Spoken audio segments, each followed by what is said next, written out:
ഇൻഷാ അല്ലാഹ് ജനുവരി 2-ാം തീയതി കാസർഗോഡ് തളങ്കര മാലിക് ദീനാർ ഗ്രൗണ്ടിൽ വെച്ചുകൊണ്ട് ഇൻഷാ അല്ലാഹ് നമ്മൾ അവിടത്തെ പവിത്രമായ ഹദ്റത്തിൽ നമ്മുടെയൊക്കെ ഗുരുനാഥന് നേരത്തെ ഞാൻ പറഞ്ഞ ബഹുമാനപ്പെട്ട സയ്യിദ് ഹസനുൽ അഹ്ദൽ തങ്ങൾ ഉസ്താദ് എന്ന് പറയുന്ന ഞങ്ങളുടെ ഉസ്താദിനെ ശിഷ്യന്മാരും പ്രാസ്ഥാനിക കുടുംബങ്ങളും എല്ലാവരും ചേർന്ന് ആദരിക്കുന്ന വലിയ ആദരവ് സമ്മേളനം നടക്കുകയാണ്.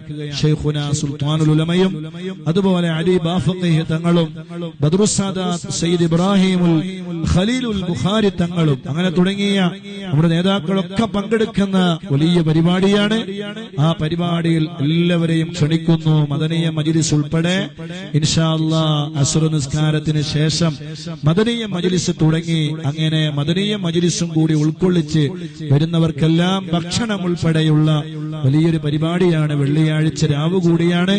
മഹാനായ ആ വലിയ മാലിക് ഇബ്നു ദീനാർ റളിയല്ലാഹു അൻഹുവിന്റെ ഹദ്റത്തിൽ നിങ്ങളെല്ലാവരെയും ആ വെള്ളിയാഴ്ച രാവിൽ ആ മജ്ലിസിലും ആ മനോഹരമായ മജ്ലിസിലും പങ്കെടുക്കുന്നതിന് വേണ്ടി എല്ലാവരെയും ക്ഷണിക്കുകയാണ്. ഇൻഷാ അല്ലാഹ് അല്ലാഹു നമുക്ക് തൗഫീഖ് നൽകട്ടെ.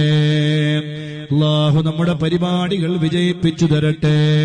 ഒരു സയ്യിദിനെ ആദരിക്കുക എന്ന് പറഞ്ഞാൽ ഇത് ചെറിയ കാര്യമല്ല. നമ്മളിവിടെ തങ്ങൾ വരുമ്പോ എഴുന്നേറ്റ് നിന്നില്ലേ? അള്ളാഹുവിന്റെ ദീനിന്റെ ശിആറുകളിൽപ്പെട്ട ഒരു ശിആറുകളാണ് അതേ മഹാന്മാരായ സദാത്തുക്കളെ. അവരെ നമ്മൾ ബഹുമാനിക്കണം. അവരെ നമ്മൾ ആദരിച്ചേ മതിയാകൂ. അതിന് നമ്മൾ അസൂയപ്പെട്ടിട്ട് കാര്യമില്ല. ഞാൻ ആദരിക്കൂല ബഹുമാനിക്കൂല എന്ന് പറഞ്ഞിട്ട് കാര്യമില്ല. ബഹുമാനിച്ചില്ലെങ്കിലോ ആദരിച്ചില്ലെങ്കിലോ അത് അവർക്ക് തന്നെയാണ് നാശം.